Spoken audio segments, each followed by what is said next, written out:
And today we have a special lecture. There's a few people still coming, so before we introduce Professor Morris, I just wanted to say that next week we have some good lectures here in this hall. You have a sheet in the material that's in front of you.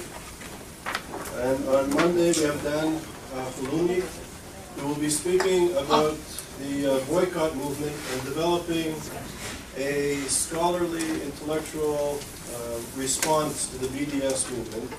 And Dan had an article in the Allgemeiner. Joshua Levitt, the author of the article, is here. And it really touched the nerve. And Dan is actually joining the forces with ISGAP, and we're going to elaborate about this on Monday.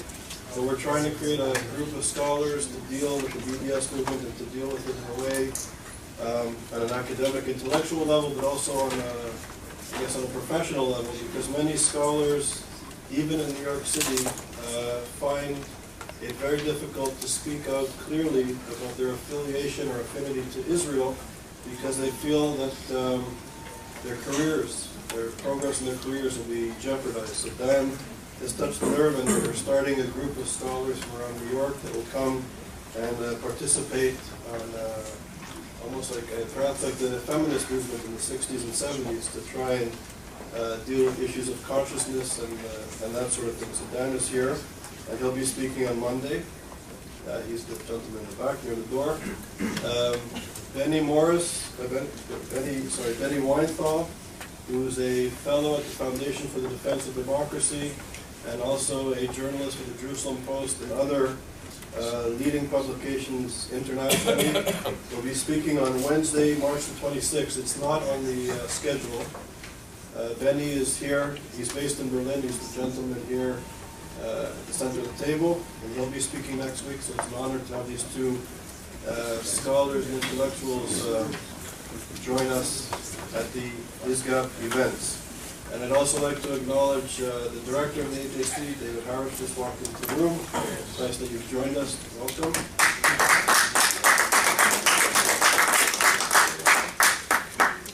And today we have the distinct honor to welcome back to ISGAP, a friend of ISGAP in our work, Professor Benny Morris.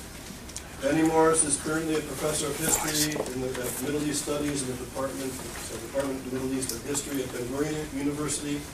He's been a leading figure and was a leading figure in the so-called New Historians. For over two decades ago, helped to reshape the understanding of the Arab-Israeli conflict. And he actually coined the term the New Historians to describe himself and others. Professor Morris graduated from Cambridge University with a PhD in modern European history and returned to Israel to work as a scholar, but also as a correspondent for the Jerusalem Post with my friend Mr. Weinthal. And he worked with the Jerusalem Post for 12 years. And in the 1980s began reading through Israeli government archives, and he turned his attention to the origins of the Palestinian refugee problem, which created all sorts of waves politically and academically. And he's also gone on to write very important books, including Righteous Victims, A History of the Zionist Arab Conflict, the Israeli Border Wars, and the Birth of the Palestinian Refugee Problem Revisited. And he also wrote the book 1948, The First Arab-Israeli War. And as a fellow scholar, and welcome Benny back as a friend to ISGAP, it's really an honor for us because he's a scholar that has always stood brave and pursued truth through his research, and he continues to do so to this day. So it's really an honor to have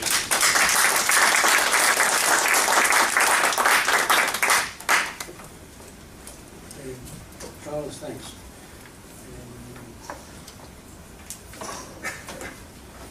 I was asked to talk about one aspect or one way of looking at the 1948 war, the first Arab-Israeli war, which I think is the most important among the Israeli-Arab wars, and in some ways, unfortunately, it's the issues opened up by that war have been reopened and are currently with us at a political level. I'm going to talk about 1948 as a jihad, as a holy war. in January 1948, a few weeks after the United Nations passed the partition resolution, and a few weeks after the Palestinian Arab militias began their assault on the emergent state of Israel, a woman called Matiel Muranam was interviewed in Jerusalem. Matiel Muranam was a Lebanese Christian woman who had married a Jerusalem Muslim, had moved to Jerusalem, and headed the Arab Women's Organization, which was an affiliate of the Arab Higher Committee. The Arab Higher Committee was the executive body of the Palestinian Arab National Movement, the body led by Haj Amin al-Husseini, which drew the Arabs of Palestine into their revolt against the British in 1936-39, and led the Arabs of Palestine into the war against the Zionists in 1947-48. So she was the head of their women's section, if you like. And she was interviewed in January 1948, a few weeks after the start of hostilities. And this is what she said to her interviewer. The UN partition decision has united all Arabs as they have never been united before, not even against the Crusaders. A Jewish state has no chance to survive now that the Holy War has been declared. All the Jews will eventually be massacred. A Christian woman from Lebanon would move to Palestine. A few weeks later, midway in the war, by which time the Palestinian Arab militias and Palestinian society in general had been defeated, and the Arab states had invaded Palestine, and some of them had attacked Israel in May 1948. In August 1948, one of the members of the Arab Higher Committee, Emil Ruri, responded to an article in the Daily Telegraph in London, basically saying that the solution to the Palestinian refugee problem, which had begun to evolve in the course of the war, did not lay by way of repatriation. You couldn't repatriate the Arabs of Palestine back into the Jewish state. The Jews would, as he put it, would hold them hostage and torture them severely. What he said was that a return of the Palestinian refugees would only occur with the annihilation or elimination of Israel. As he put it, we must inculcate in the heart of every Arab hatred for the Jews, and we must then renew the Jihad against Israel. The refugees would return to their places after Palestine was reconquered. I gave you these two examples of the jihadist perception on the Arab side of the war. Historians of 1948 have tended over the decades to see the 1948 war as a nationalist war between two national movements, two collectives, two peoples who were fighting over a piece of territory, much like national wars between European states had been fought over the centuries. There was, of course, a difference when France and Germany were fighting over, say, in the 19th, 20th centuries. They were fighting usually about borderlands, that is, the marchlands, the peripheries of each state, Alsace-Lorraine, who would occupy, who would control those territories. In the case of the Palestinian Zionist conflict, we're talking about a fight over the whole of the territory. It's an unusual national conflict in which each side claims the whole of the territory. This certainly was also the Zionist position until 1937, and certainly was the Arab position in the course of 1948. They wanted all of Palestine. But I would say that the War of 1948, and this is a result of my research over the past few years, which produced the book 1948, sort of a history, a general history of the war. My research, at least in my reading, uncovered quite a lot of material indicating that the war from the Arab side, from the Palestinian side, and then thereafter from the Arab state side, was also a jihad. It wasn't a simple political war over territory. It was a war of religion and culture as well. I'm saying from the Arab side because the Zionist side in 1948 was essentially a secular society. The Zionist enterprise in Palestine was essentially a secular movement. It was led by people who were essentially atheists or agnostics, who had in effect rejected religion as part and package of the diaspora, which they had turned their backs on and fled from, and moved to Palestine to establish a new society and a state which would be secular. The demography of Palestine at the time, in terms of the Jewish community, was certainly 90+% secular and less than 10% religious. 10% would be a high figure probably for the number of people who would define themselves as religious in Palestine at that time. And not only were they very small in number, but they were insignificant in terms of influence. They didn't control any of the organs, pre-state organs or the new state organs after May 1948. So essentially from the Zionist side, the war wasn't being fought and wasn't conceived at all as a holy war, a war dictated by religious conviction or religious truth or religious purpose. The Arab society was different. Now, there are several methodological problems with looking at the war as also a jihad. I'm not saying it wasn't also a political war, I'm saying it was also a jihad, and perhaps prominently in many people's minds, primarily a jihad, but that's not clear. There are methodological problems in this. The first of them arises, in other words, to pin down the nature of the war in terms of the people who are fighting it on the Arab side. One of them is very simple, and that is that the Arab archives were all closed. The Palestinians produced no real archives, and the Arab states may have produced archives, but we don't know if they did because they're not open. So there may be lots of good documents in the Egyptian, Jordanian, Syrian archives and so on, but they're unavailable, inaccessible to all historians, not just Jews, not just Americans, but also Arabs. They're closed, as is the nature of dictatorships. You do not open their archives. That's one problem. The second problem is how do you define a war as jihad? What do you need to be able to say, for an historian to be able to say, this was a jihad? Does it take the political leaders who go to war, they have to state, they believe and then state that they're going to jihad? Is that necessary? Will that help us to reach such a definition? Or is it the religious establishment in each country which defines the war as such, and then we can conclude or accept this definition as a truthful about the war? Is it the population which has to basically accept this as the nature of the war and define it as such? And here we have a problem again because of the lack of democracy in the Arab states and the illiteracy of the Arab masses. We're talking about societies with over 90% illiteracy, no public opinion surveys, no free expression of opinion, no recording of opinion by the masses, both the civilians and the soldiery.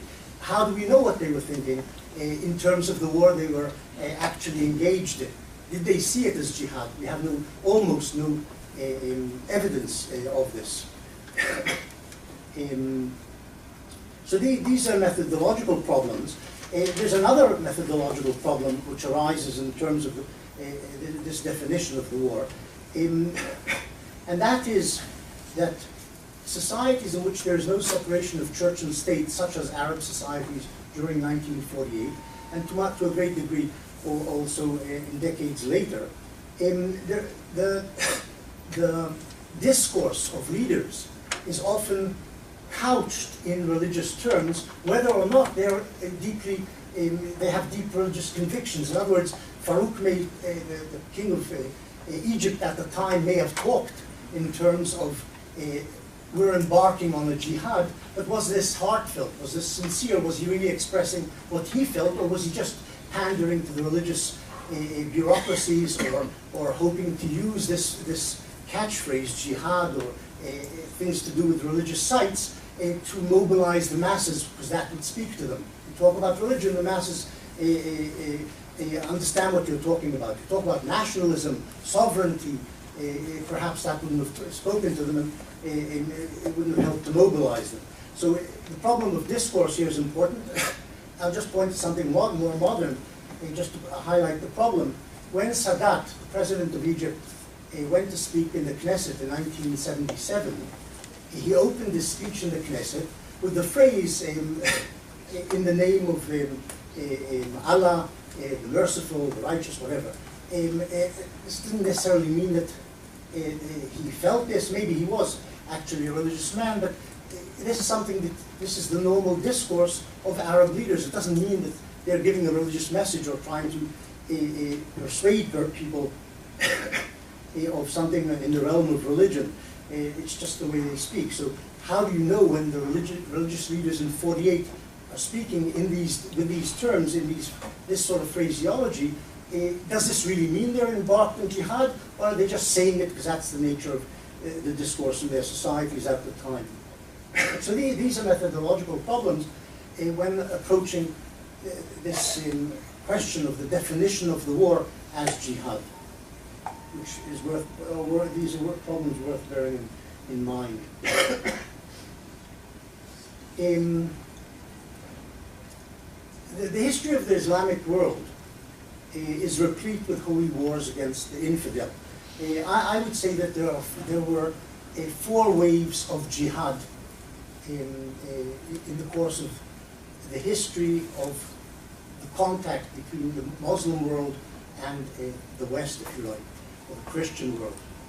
The first wave, of course, is with the rise of Islam in the 7th century AD. The Muslim masses, the newly converted Muslim soldiery,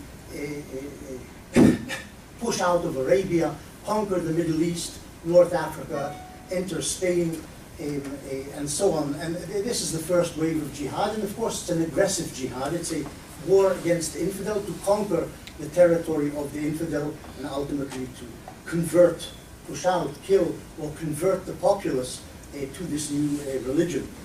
The second wave of jihad, I would say, is in the Middle Ages, 10th, 11th, 12th centuries, and that's the defensive jihad by the Muslim armies and masses against the incursion by Westerners, Christians, into Islamic lands, and that's against the Crusaders. That is the war against the Crusaders, who would occupy Palestine and regions beyond, set up their kingdoms in the Middle East, in the Levant, and the Arabs eventually drove them out in waves of jihad, or if you like, one large wave of jihad over the 12th, 13th centuries. The third wave, which was an aggressive wave of jihad against the West, was of course the 15th to 17th centuries, the Turkish eruption, the Ottoman eruption out of Turkey northwards into the Balkans, to the gates of Budapest and Vienna, when they tried to conquer Central Europe, southern and Central Europe. Basically they returned back, but they held on to much of the Balkans, the Ottoman Empire, for centuries afterwards. And today I think we're in the throes of the 4th wave of jihad, in which the Muslims describe it as defensive, attempting to turn back Western penetration, which is cultural, economic, military in the case of America in Iraq, Afghanistan, and so on. But it's this jihad, which has been described as a civilizational war or a clash of civilizations. Certainly, it is seen as such by many Muslims, perhaps by the Muslim world in general. It stretches from the Philippines, where there are Muslim rebellion. There is a Muslim rebellion through much of the Middle East, in Nigeria, the streets of the suburbs of Paris, in New York, as we know, etc. This is the 4th wave of jihad, and as I say, many Muslims present it and describe it as defensive. They're trying to push back, to resist the West's incursion into their lands. Palestine, the Zionist-Palestinian Arab conflict can be seen within this context of this fourth wave of jihad, in my view. Israel, Zionist entity in Israel, which were defined by the Zionists themselves from Herzl onwards as an outpost of the West in a barbaric area, if you like, a villa in the jungle or a villa in the desert. And so the Arabs also saw this as an incursion of Europeans into their domain, even a colonial incursion, as it's often defined by Arabs. And this is a major battlefront in this fourth wave of global jihad, in my view. Unfortunately, I would say also, from the Israeli point of view. One can include in this, incidentally, which is something I'm researching at the moment, one can include in this also the Turkish elimination of the Christian minorities in Turkey in the course before World War I, during World War I, after World War I, primarily the Armenians and Greeks. This can be also seen within this context of a resurgent Islam combating the infidel Christian world.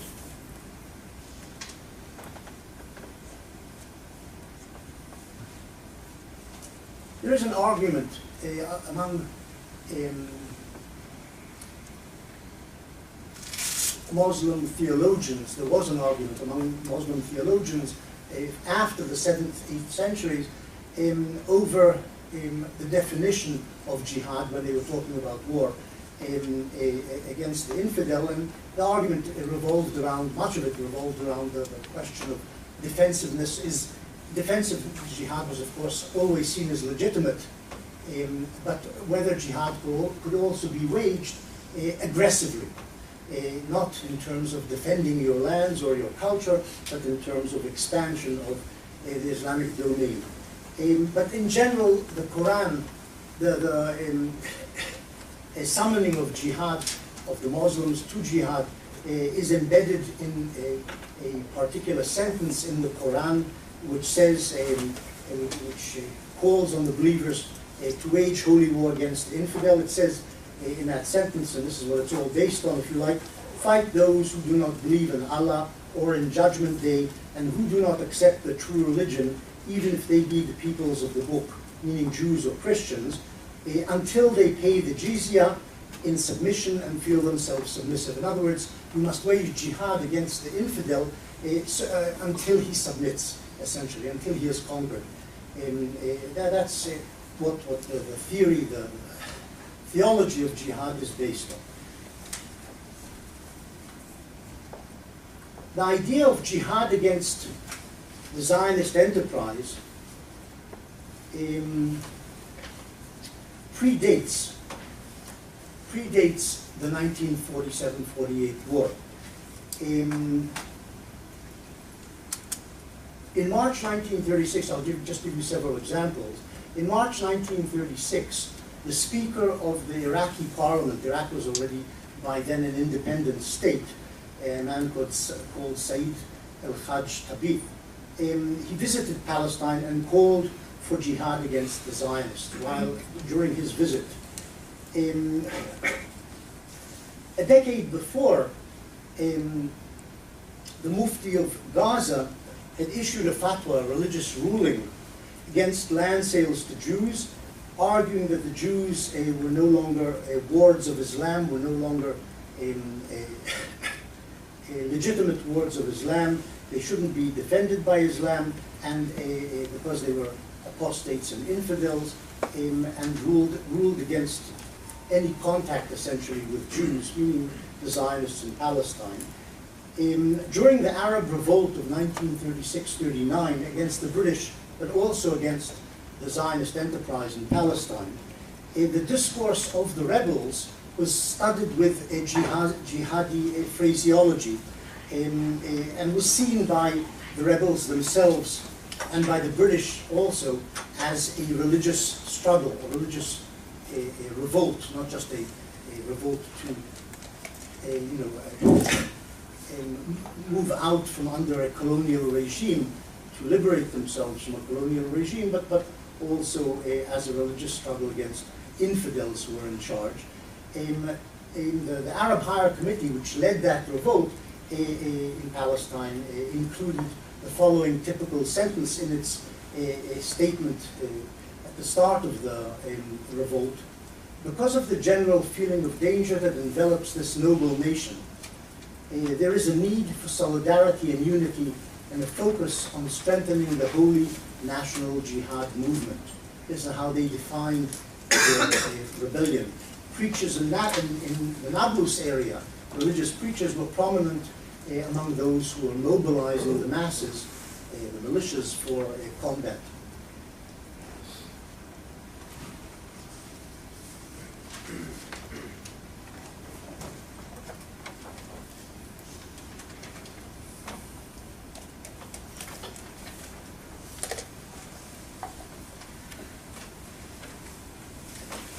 In 1947, in November, the United Nations passed the partition resolution.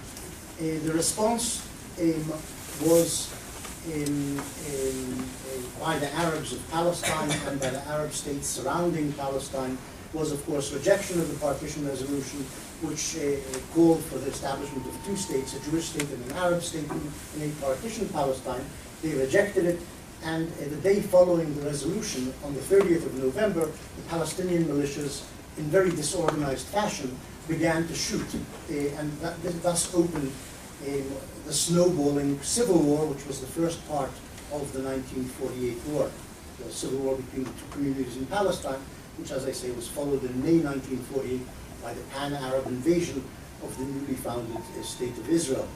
On the 2nd of December 1947, and this is the crucial date, and I think the crucial event, if you want, in the definition of what happened subsequently as a jihad, as a religious war on the Arab side, on the 2nd of December 1947, 3-4 days after the UN passed the partition resolution, the ulama, the Council of Theologians of Al-Azhar University in Cairo, which is the most prominent, the predominant religious body which issues religious rulings, fatwas, in the Sunni Arab world, which is the majority part of Islam in the Arab world. The Shia and the Sunnis are the majority in the Arab world, and the ulama of Al-Azhar, the council of wise men, headed by the rector of Al-Azhar, those are, if you like, the Pope of the Sunni Arab world.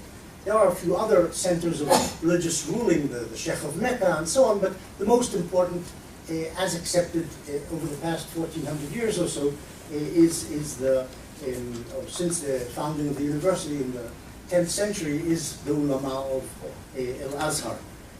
On the 2nd of December 1947, they issued a fatwa which called on the Arabs, the Muslim world, all Muslims, to join a jihad in defense of Arab Palestine.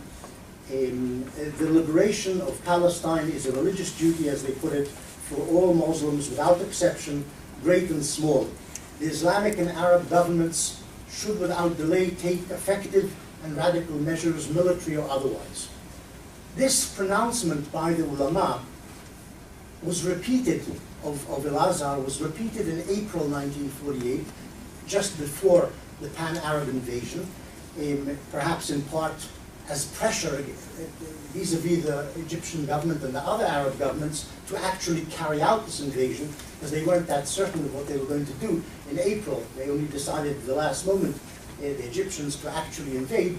The ulama of Al-Azhar issued in April a second fatwa reiterating the first one, and indeed they issued it again in December 1948, which was a time by which the Egyptian army had more or less been defeated by the Israelis. In other words, even in defeat, they simply said, we must continue this jihad, another round, that's essentially what they were saying. We must continue with it until the Zionist entity is crushed. The rector of Al-Azhar on the 15th of May declared the hour of jihad has struck, 15th of May being the date of the pan-Arab invasion, including the Egyptian army's invasion of Palestine. The hour of jihad has struck. 100 of you will defeat 1,000 of the infidels. This is the hour in which Allah promised paradise. And And the ulama of Al-Azhar also spoke to the various reluctant Arab leaders, certainly by the end of the war, and they condemned to damnation any Arab leader who did not participate in the jihad. They were thinking especially of Abdullah, who was more or less backtracking and moving away from warfare by the last months of 1948. The jihadism of 1948 is accompanied by a strong dose of anti-Semitism. The Prime Minister of Jordan in 1947, Samir Rifai, was interviewed by a number of Western journalists, two Western journalists, British journalists who came to him. And he told them in autumn, just before the start of the war, autumn 47, he told them, the Jews are a people to be feared. Give them another 25 years and they will be all over the Middle East, in our country and Syria and Lebanon, in Iraq and Egypt. This is the Prime Minister of Jordan, Samir Rifai. They were responsible for starting the 2 world wars, he told the journalists. Yes, I have read and studied, and I know they were behind Hitler at the beginning of his movement.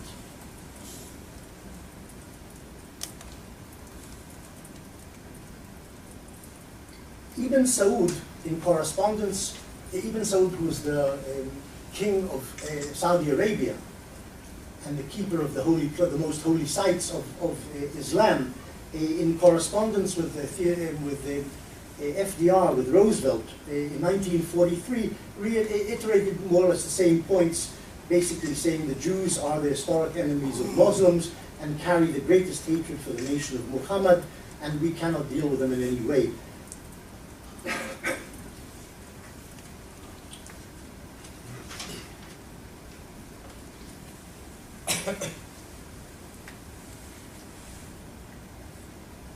During 47 and 48, as the war was impending and once the war was already underway, a number of senior Arab politicians harked back to the Crusades, to the Islamic struggle and success in the struggle against the European Christian invaders of Palestine 800 years before.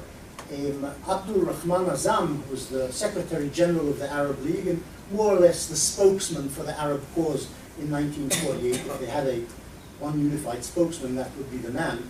He wrote, "You the Jews," he didn't write, he said it to 2 Jews he met secretly, Abu Iban and another man called David Horowitz, who later became the head of the Bank of Israel. Abu Iban, of course, became the foreign minister of Israel. But in 1947, they both worked for the Jewish Agency, and they met him secretly, Abdul Rahman Azam, and he told them, "You, the Jews, are a temporary phenomenon. Centuries ago, the Crusaders established themselves in our midst against our will, and in 200 years, we ejected them." Meaning that even if we don't succeed in this current struggle in 1948, your fate is going to be similar to the Crusaders. Shukri al-Kawakli, the president of Syria, the following year, during the war itself in 48, came out with similar statements about the Pan-Arab invasion. Overcoming the Crusaders took a long time, but the result was victory. There's no doubt that history is repeating itself. President of Syria in 1948. Riyad al-Sulh, the Prime Minister of Lebanon, said similar things also in 1948.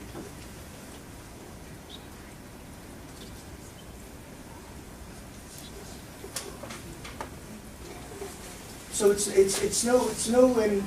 was no surprise that if you like, the most prominent of the Arab leaders, or at least the leader of the most important of the Arab states, which was Egypt, King Farouk of Egypt, and his foreign minister, a man called Khashaba, in the summer of 42, after the invasion in May 48, said that, and they told this to Western diplomats, for the whole Arab world, the struggle is a matter of religion.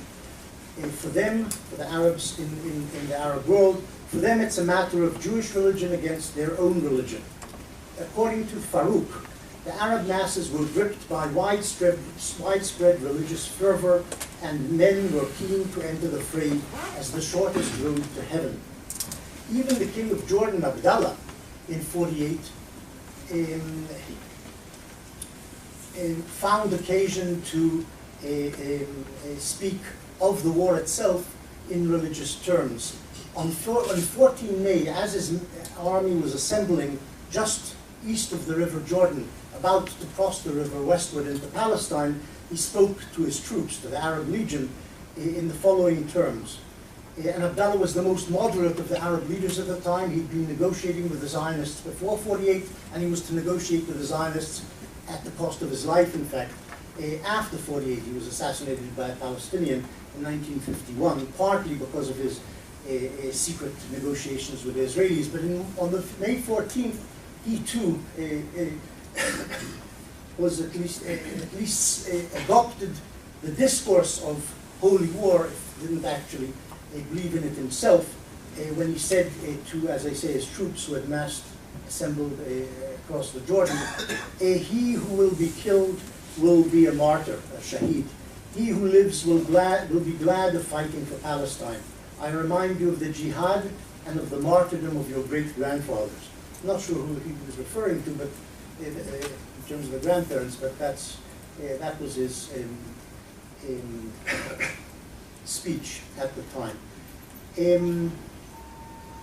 Let me conclude these remarks by saying, and this isn't usually done by academics, but how tentative my conclusions are. What I'm saying is that from the evidence I saw, there are good grounds for regarding the war as a jihad from the Arab perspective in 1948. I've given you a little of some of the evidence.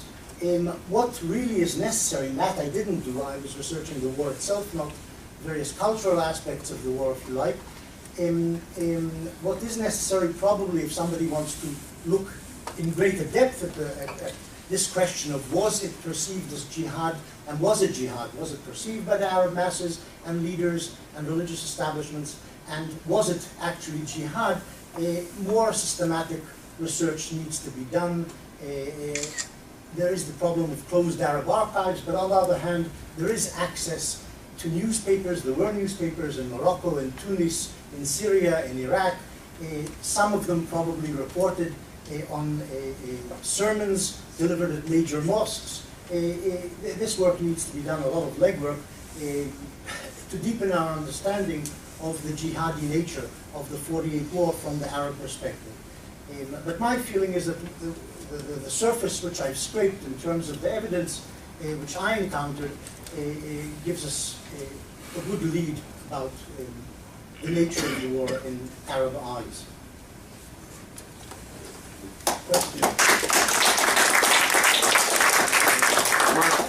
For question and answer. Thank you. So Benny's happily agreed to take some questions and comments. Comments. Okay, so here, and we're going to pass around the microphone, so I'd be grateful if you could speak to the microphone. Thank you. Is this on? Yes, yes. Professor, in the course of your research, do you come across the concept of the inalienability of Islamic lands, and if so, how that may affect the war at the outset and may continue to be a factor to the present day?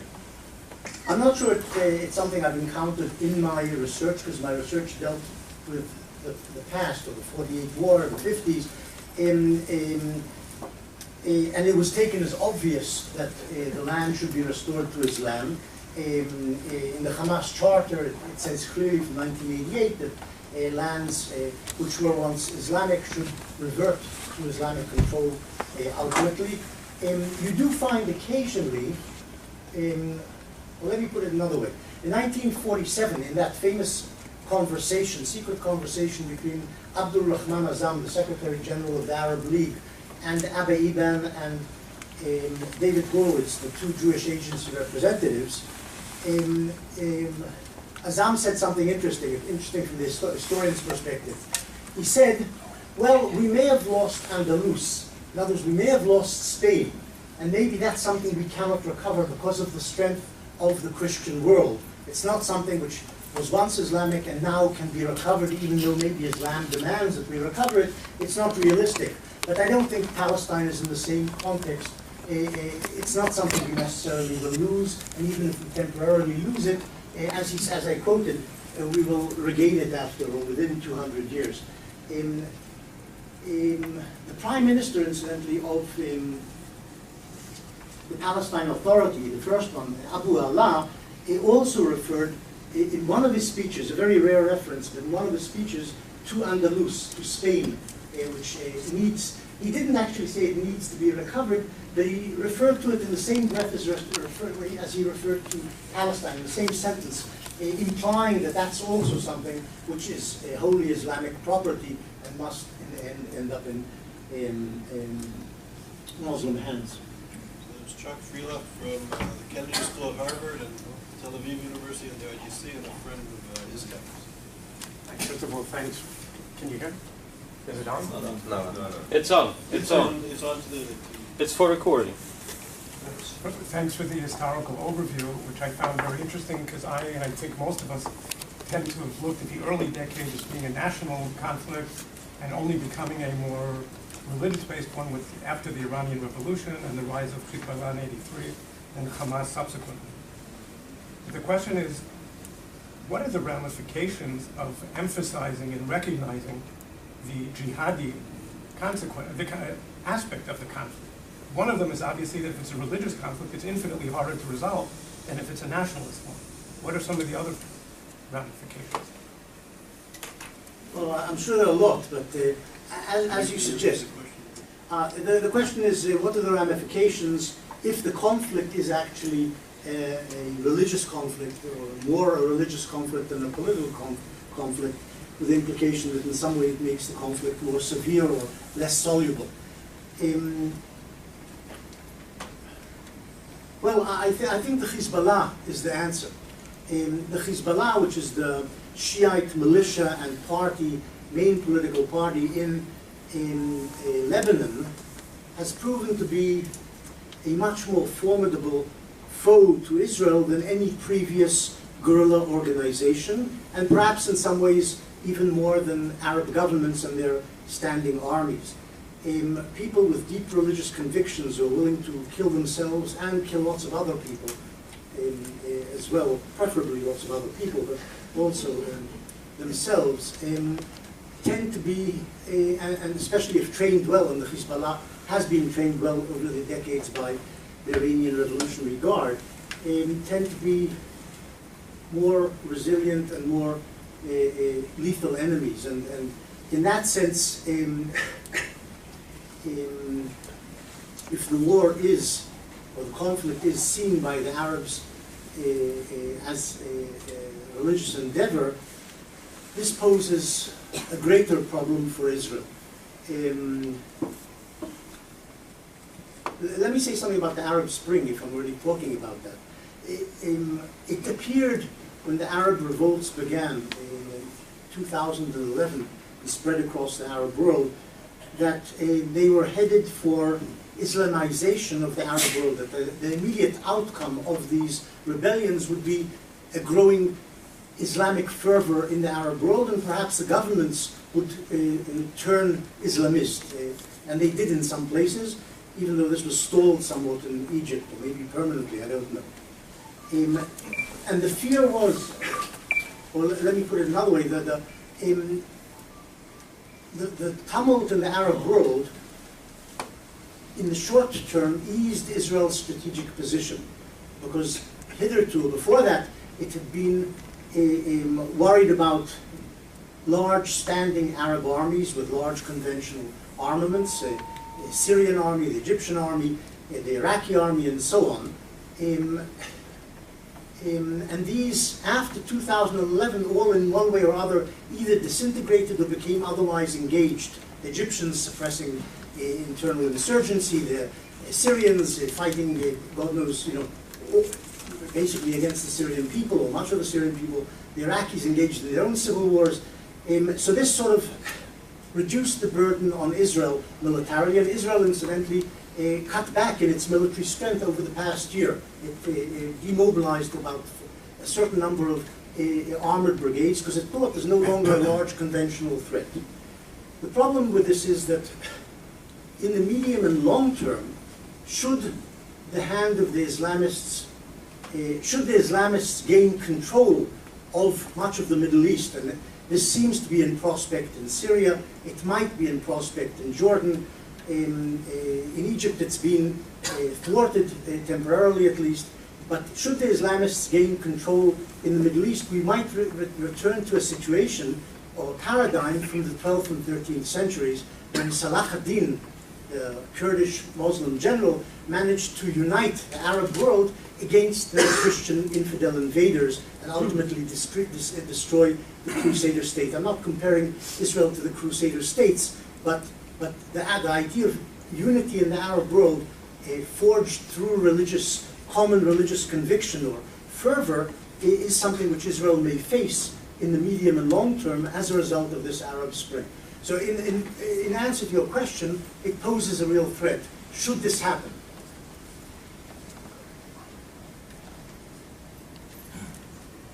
Hi, Benny. Open flunks also, and an admirer of yours and a coach you all the time, but I was rather disappointed actually by your statement that the conclusions here are so tentative.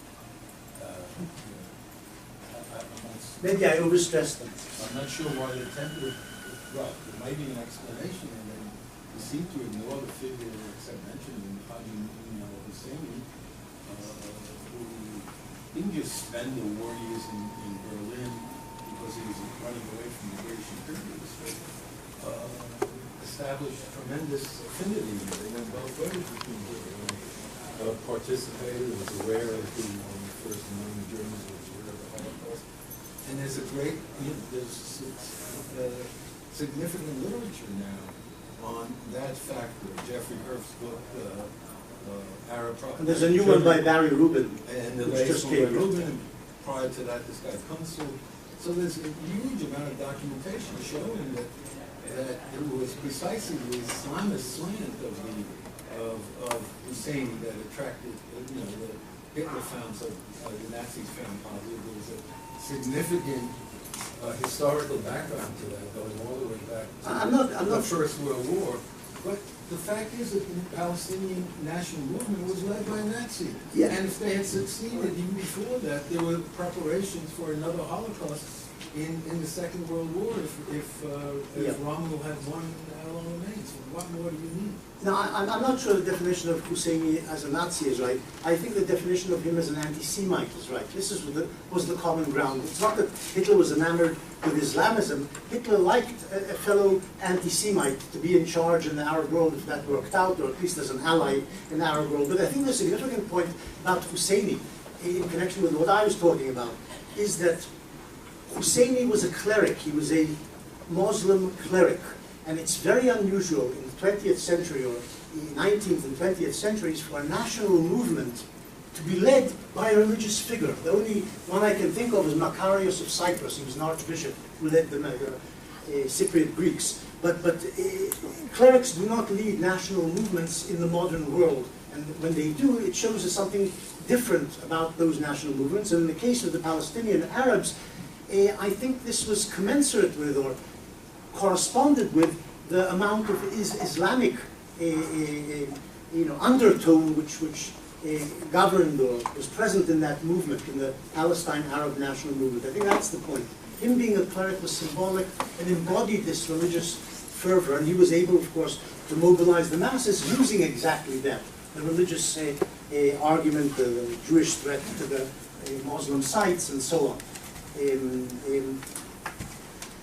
But if I want to be historically fair, and I would like to be, about the Husseini issue, I think he liked Hitler's anti-Semitism, found a common cause in it, but I think his primary drive when aligning with the Germans was that they were the enemies of the British and would help the Arabs to cast out the West from the Middle East, British imperialism, and allow him to have an independent Palestine governed by him.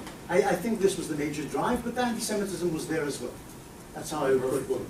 Concludes quite differently. No, the Herf book deals with the Herf book deals with broadcasts from Germany in Arabic, some of them by Husseini, to the Arab world, in which he calls for jihad and killing Jews. Obviously, this is what he wanted. But it doesn't mean that he wasn't impelled by his desire to get the British out of the Middle East. Professor, I'm somewhat amused by your presentation in terms of the definitional element of jihad. It is my understanding, and I think the common understanding, is religious war. General, okay? Now, in law, for example, I think Cardozo said, don't be bemused by the tyranny of labels. Now, whether you call it jihad or not, if you have a religious war, and particularly in the context of jihad, the animating element there, it's a defensive war in terms of, as you indicated, we've got to expel those who have invaded our territory, rightly or wrongly. Why defensive? Because that would be the war of annihilation. He who draws a sword against me, I better destroy him, etc., as opposed to my attacking him. What difference, why don't we accept their definition of I am engaged in a jihad, a war of extermination? How else would you define it? Give me your alternative. And the second question is, I have ordered your book, The Revision, and I was wondering in what basic ways has there been a revision of your original text? I'm waiting to get it. In other words, you're defining this as jihad. It's almost, to me, almost condescending in terms of whatever way you call it, wasn't it a jihad? They have considered this. Yeah, no, I think I said that. I think from the Arab perspective, the struggle to this day, maybe even more deeply in the present days, is that the war has a large religious component and may even be essentially a religious cultural war. And in '48, it certainly obtruded. The religious element was very important in waging the war, as I said. I don't think that, I seem to hear from you that the Israelis and the Jews should also define the war as jihad from their side. And I don't think that's the case. Certainly wasn't the case in '48, and it still is not the case, even though Israeli society has become more religious. Demographically, more Israelis are of the religious. What about the rest of the world? How would they define the '48 war? In other words, how would the United States, how would the EU define it? I think that's very important in the context of currency. It's not just we, it's the rest of the world. But you have no argument with me. I wrote my book, 1948, in its conclusions, stresses that the war, as seen from the Arab side, was jihadi, and presumably the book is read by English-speaking people and will maybe come to see it that way as well. So there's no argument here between us. I do think that I know that the Obama regime and many Western regimes would prefer not to see, or prefer to believe that it's otherwise, that the struggle of Islam, or at least of Islamists against the West, is a religious struggle, but they prefer not to see that because they understand, as the speaker, one of the questioners suggested before, once the conflict turns religious, or if it's seen as religious, it's deeper, less soluble, and that makes it more problematic. Well, the Hamas charter. Okay. Well, I didn't understand what you were saying. Yes, the Hamas charter is important in this context also, but I was speaking about '48. I didn't understand what you said about revision. Yes. You're talking about the book about the refugees? That's what you're Yes. talking about. Yes. Well, okay, this is a subject I like to speak about, so yes, but I just want to add one sentence on this point. I published the original book on the birth of the refugee problem, the Palestinian refugee problem, 1947-48 to 1988. I published a second revised version, which is what you're referring to, in 2004. The second version is twice as long as the first version, but much better in my view. And the concluding chapter is almost exactly the same. In other words, I didn't revise my opinions at all. It's just much longer because the material was enriched by archives which had opened in the interim. Yeah. Have you looked at, or will you look at, the thinking of Jews before '48 and in the struggle of '48 and how they conceived of the war, and did they have any realization at any point that in fact it was a religious struggle, and in fact they were struggling to survive against the religious onslaught against them? So I'm interested in that, this Jewish point of view, and if you take it to the modern period, your conception of 48 as jihad, how would the Israeli public view that today as a revelation, as something completely new, as a conceptualization that they hadn't considered? Okay. Where do we go with that? The Zionist movement was a secular political movement. Its leaders were secular politicians like Gurion, Sharet, Weizmann. And when they looked at the struggle in the 20s and 30s and 40s, including 48, they looked at it as a political struggle between two national movements. They didn't often admit that there were two national movements. They always said, we're a national movement, they're a bunch of bums or whatever.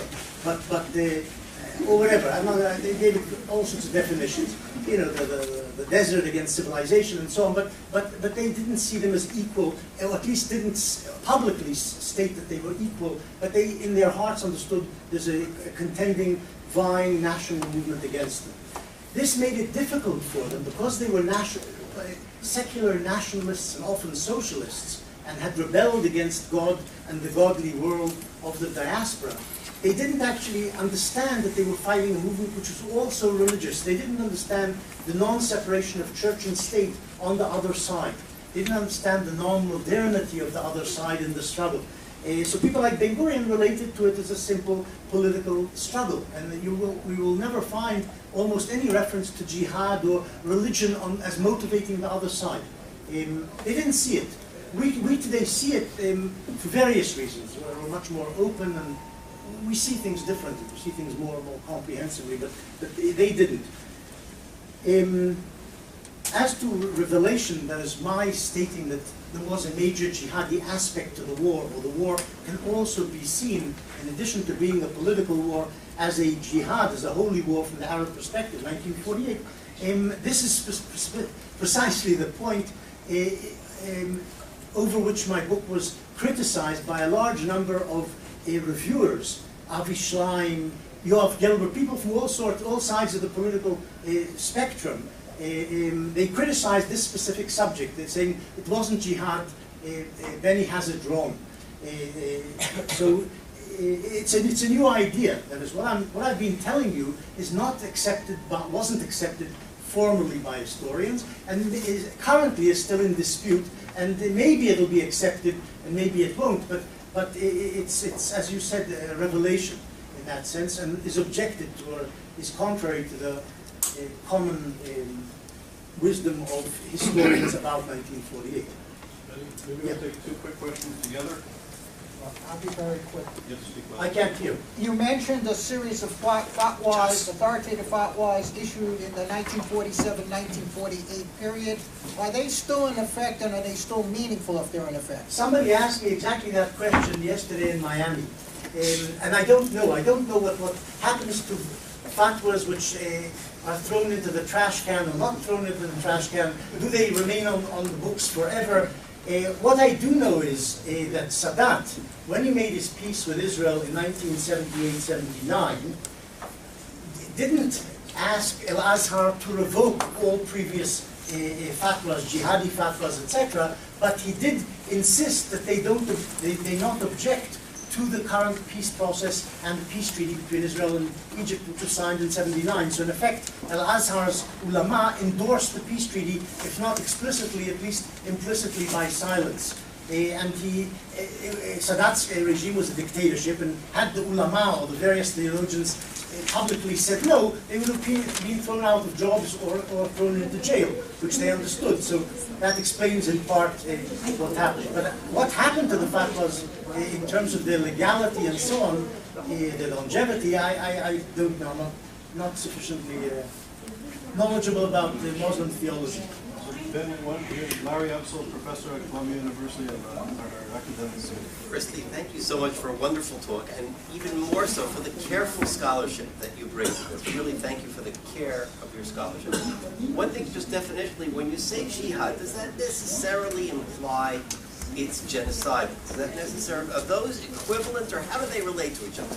No, the jihad, well, in praxis, what happened in the various waves of jihad, which I talked about, which the Arab Muslim world, Arab Muslim Turkish world unleashed in the various stages of history in the past 1400 years, it wasn't genocidal. Jihad, and as I quoted from the Quran, that specific key sentence, it doesn't have to be genocide. It requires submission. It requires that the other side concede defeat, and accept Muslim hegemony or mastery or whatever you want to call it. It doesn't necessarily, and usually it's followed by conversion rather than genocide. There were places where towns were put to the sword. Muhammad himself killed off the Jewish tribes in Arabia during his ascent, Islam's ascent at the very beginning. The Jews resisted and he killed them, or forcibly converted and enslaved the women and children. But it doesn't necessitate genocide, no, if that's what you're asking. So to follow up very quickly, Betty, according to the Covenant for the Prevention and Punishment of Genocide, passed by the UN, there's physical annihilation, which is a physical genocide, but there's also cultural genocide. So it sounds like you're referring to a form of genocide, if you will, as well, not physical death. Okay. There's a note, but you have to become part of the system. Okay. Question. I'm old-fashioned in the way I look at the word genocide. I'm surprised at the academic attitudes that we're taking to this question, because I think it's relevant to exactly what's going on today. So let me just recall a few things. When Yasser Arafat refused the offer that Israel gave him in 2000, one of the reasons given was that he would be assassinated if he did accept it. He never said that. I don't remember him ever saying No, that. others said that. Maybe. Okay. The offer that Ehud Olmert made to Abu Mazen was rejected. The rejection of Abu Mazen now to declare Israel as a Jewish state, if you do not believe that jihad is really what's driving this, then you are not understanding the problem in the Middle East. And if you think there is a possibility of ever making peace between the two, I think you have a dream. I don't think I said anything at all on this subject. It's okay. I don't know if religious fervor or religious belief underlies Arafat's and Abbas's rejection of the peace offers made by Barack, Clinton, and Olmert, 2000, 2008. I don't know if it's religious conviction, but I think we're in agreement in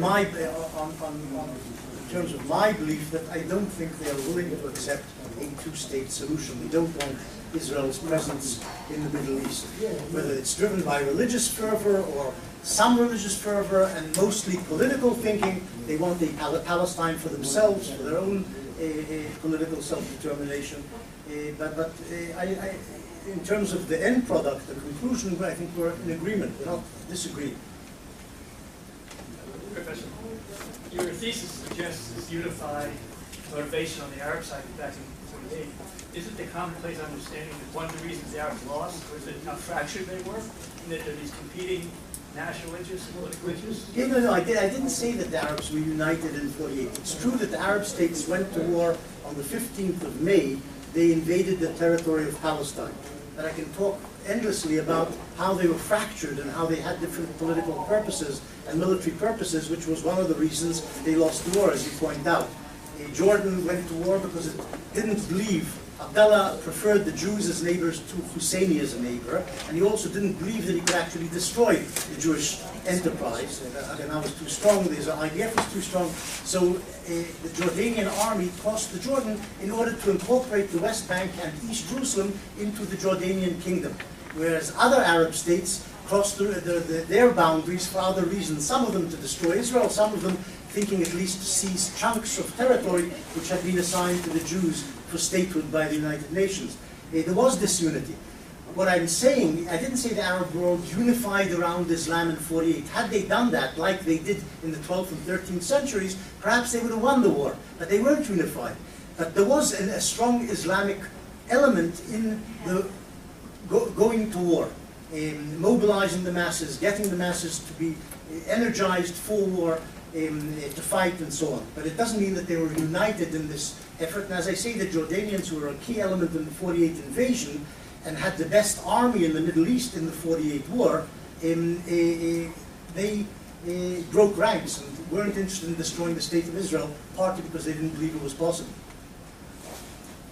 What do you think will be the results? What do you think will be the results and ramifications of the Obama-Kerry peace process? I don't think it'll go anywhere. That's the ramifications. Maybe there'll be a third intifada, maybe there'll be lots of things, but they won't reach a peace agreement. Because? Because on the ideological plane, as I said, I don't think the Arabs of Palestine, their elites, want to make peace with a Jewish state. They want all of Palestine for themselves. On the lower level, in terms of the strategy of negotiation and so on, there are wide gulfs between the two sides, and Israel on that level, expanding settlements and constructing new settlements, as some of these hitnachaluyot are, aren't aiding. They're an obstacle to achieving peace. That is an obstacle in the negotiations. But as I say, even without that obstacle, they simply don't want to sign a two-state agreement. That's my view, but not everybody agrees with them. Who's going to get one? Can you cite other Arab leaders who proclaimed other motives for? Oh yes, in 1948. In 1948, it's an interesting fact, incidentally. In my research, I thought it was very interesting. The Arab leaders were very pragmatic. People like Abdallah, Farouk, Kuwatli, etc., generally were pragmatic in their statements and moderate in their public statements. The Egyptians announced on the 15th of May that their army was crossing the border in order to save the Arabs of Palestine. Not even to attack the Jewish state or destroy the Jewish state, and certainly not as jihad. All they said was, we're entering the country to prevent the slaughter of the Palestinian Arabs by the Jews. That was Egypt's official statement for why it went to war on the 15th of May, made on the 15th of May.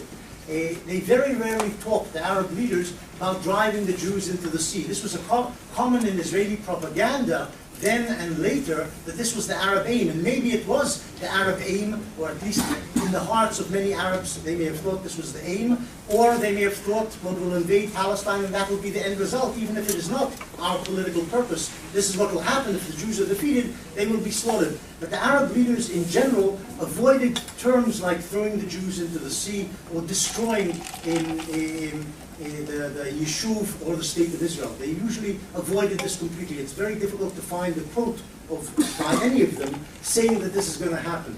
There is one misquote, incidentally, a famous one by a man I talked about here called Abdul Rahman Azam, which is often trotted out and was trotted out by me mistakenly in a number of my earlier books, in which he says this will be a war of extermination like the Crusaders, like the Mongol invasion of the 13th century when they slaughtered the population of Baghdad.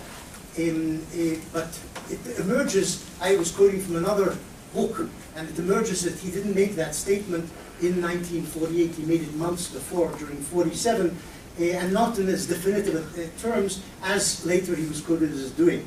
This is the truth about Azam's famous statement, which is always trotted out everywhere, but it's not an accurate statement, and it's always misplaced in terms of its timing, which is very important, because everybody said he said it on the 15th of May as the Arab states were invading Israel, or attacking Israel. So it wasn't made then. So this will be the final question from Benny Weinthal of the True Simples. Benny, do you think these Islamic movements or currents right now in the Middle East will at some point vanish and embrace modernity? And is Tunisia, for example, is that a possible model where that could undercut some of these potent Islamic movements? I don't know. I'm not, I'm not, my wife always tells me to talk about the past, not the future. Because I know a little bit about the past, about the future I know very little. It's true that Tunisia is in the hands of moderate Islamists, and one has to remember Tunisia has a unique history. It was the most secular and modern of the Arab states, liberating themselves from Western imperialist governance. I don't know, I just don't know what will happen. But I think the more interesting case, the more important case in terms of turning the tide of Islam or Islamism is the case of Egypt. And that's the one one has to watch. Egypt is the weather vane of the Arab world. And if it's successful in suppressing the Muslim Brotherhood for a long period, that might be the model adopted in other Arab countries. If the military and the secularists fail in Egypt, that will return the Islamists to power probably in most of the Arab world. So, Benny, on behalf of ISGAP and everybody here, thank you very much for really appreciate it. Benny was actually at the University of Miami yesterday on our behalf, and he's traveling this semester, so thank you for all the efforts you make to be here. We appreciate it. Next Monday, we have Dan Kaluni, who's giving, I think, a very important talk on sort of an academic response to the BDS movement. And then Benny Weinthal will be here on the 26th, which I believe is Thursday. Next Thursday, 5:30, the same time. Benny will be speaking about anti-Semitism in Europe, and he's really doing important work in that area. So thank you for coming. I hope to see you soon. And today we have a special lecture. There's a few people still coming, so before we introduce Professor Morris, I just wanted to say that next week we have some good lectures here in this hall. You have a sheet in the material that's in front of you. And on Monday we have Dan Kaluni, who will be speaking about the boycott movement and developing a scholarly, intellectual response to the BDS movement. And Dan had an article in the Allgemeiner. Joshua Levitt, the author of the article, is here. And it really touched the nerve. And Dan is actually joining the forces with ISGAP, and we're going to elaborate about this on Monday. So we're trying to create a group of scholars to deal with the BDS movement and to deal with it in a way at an academic, intellectual level, but also on I guess on a professional level, because many scholars, even in New York City, find it very difficult to speak out clearly about their affiliation or affinity to Israel, because they feel that their careers, their progress in their careers will be jeopardized. So Dan has touched the nerve, and we're starting a group of scholars from around New York that will come and participate on almost like perhaps like the feminist movement in the 60s and 70s to try and deal with issues of consciousness and that sort of thing. So Dan is here, and he'll be speaking on Monday. He's the gentleman in the back near the door. Benny Weinthal, who is a fellow at the Foundation for the Defense of Democracy, and also a journalist for the Jerusalem Post and other leading publications internationally. Will be speaking on Wednesday, March the 26th. It's not on the schedule. Benny is here. He's based in Berlin. He's the gentleman here at the center of the table, and he'll be speaking next week, so it's an honor to have these two scholars and intellectuals join us at the... Even against the Crusaders. A Jewish state has no chance to survive now that the Holy War has been declared. All the Jews will eventually be massacred. A Christian woman from Lebanon would move to Palestine. A few weeks later, midway in the war, by which time the Palestinian Arab militias and Palestinian society in general had been defeated, and the Arab states had invaded Palestine, and some of them had attacked Israel in May 1948. In August 1948, one of the members of the Arab Higher Committee, Emil Ruri, responded to an article in the Daily Telegraph in London, basically saying that the solution to the Palestinian refugee problem, which had begun to evolve in the course of the war, did not lay by way of repatriation. You couldn't repatriate the Arabs of Palestine back into the Jewish state. The Jews would, as he put it, would hold them hostage and torture them severely. What he said was that a return of the Palestinian refugees would only occur with the annihilation or elimination of Israel. As he put it, we must inculcate in the heart of every Arab hatred for the Jews, and we must then renew the jihad against Israel. The refugees would return to their places after Palestine was reconquered. I gave you these two examples of the jihadist perception on the Arab side of the war. Historians of 1948 have tended over the decades to see the 1948 war as a nationalist war between two national movements, two collectives, two peoples who were fighting over a piece of territory. Much like national wars between European states had been fought over the centuries. There was, of course, a difference when France and Germany were fighting ISGAP events. And I'd also like to acknowledge the director of the AJC, David Harris, just walked into the room. It's nice that you've joined us. Welcome.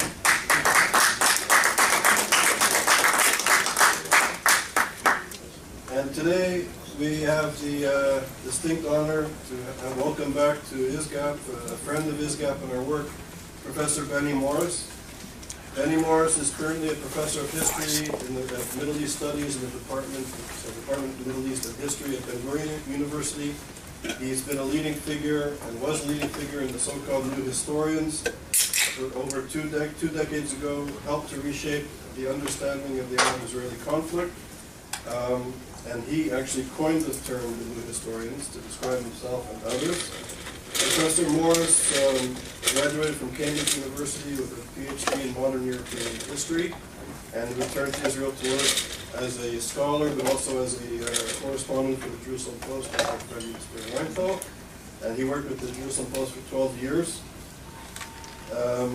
And in the 1980s began reading through Israeli government archives, and he turned his attention to the origins of the Palestinian refugee problem, which created all sorts of waves politically and academically.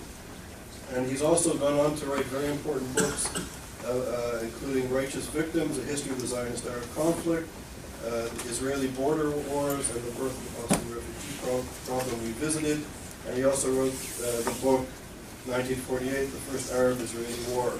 And as a fellow scholar, and welcome Benny back as a friend to ISGAP, it's really an honor for us because he's a scholar that has always stood brave and pursued truth through his research, and he continues to do so to this day. So it's really an honor to have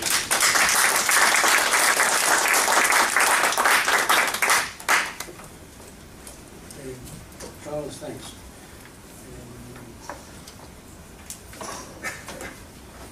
I was asked to talk about one aspect or one way of looking at the 1948 war, the first Arab-Israeli war, which I think is the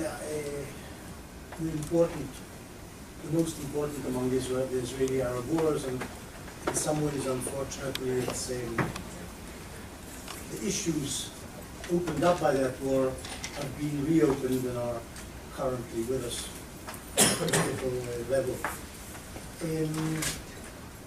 I'm going to talk about 1948 as a jihad, as a holy war. In January 1948, a few weeks after the United Nations passed the partition resolution, and a few weeks after the Palestinian Arab militias began their assault on the emergent state of Israel, a woman called Matiel Muranam was interviewed in Jerusalem. Matiel Muranam was a Lebanese Christian woman who had married a Jerusalem Muslim, had moved to Jerusalem, and headed the Arab Women's Organization, which was an affiliate of the Arab Higher Committee. The Arab Higher Committee was the executive body of the Palestinian Arab National Movement, the body led by Haj Amin al-Husseini, which drew the Arabs of Palestine into their revolt against the British in 1936-39 and led the Arabs of Palestine into the war against the Zionists in 1947-48. So she was the head of their women's section, if you like. And she was interviewed in January 1948, a few weeks after the start of hostilities. And this is what she said to her interviewer. The UN partition decision has united all Arabs as they have never been united before. Not over, say, fighting in the 19th, 20th centuries, they were fighting usually about borderlands. That is, the marchlands, the peripheries of each state, Alsace-Lorraine, who would occupy, who would control those territories. In the case of the Palestinian Zionist conflict, we're talking about a fight over the whole of the territory. It's an unusual national conflict in which each side wants or claims the whole of the territory. This certainly was also the Zionist position until 1937, and certainly was the Arab position in the course of 1948. They wanted all of Palestine. But I would say that the War of 1948, and this is a result of my research over the past few years, which produced the book 1948, so the history, general history of the war. My research, at least in my reading, uncovered quite a lot of material indicating that the war from the Arab side, from the Palestinian side, and then thereafter from the Arab state side, was also a jihad. It wasn't a simple political war over territory. It was a war of religion and culture as well. I'm saying from the Arab side because the Zionist side in 1948 was essentially a secular society. The Zionist enterprise in Palestine was essentially a secular movement. It was led by people who were essentially atheists or agnostics, who had in effect rejected religion as part and package of the diaspora, which they had turned their backs on and fled from, and moved to Palestine to establish a new society and a state which would be secular. The demography of Palestine at the time, in terms of the Jewish community, was certainly 90+% secular and less than 10% religious.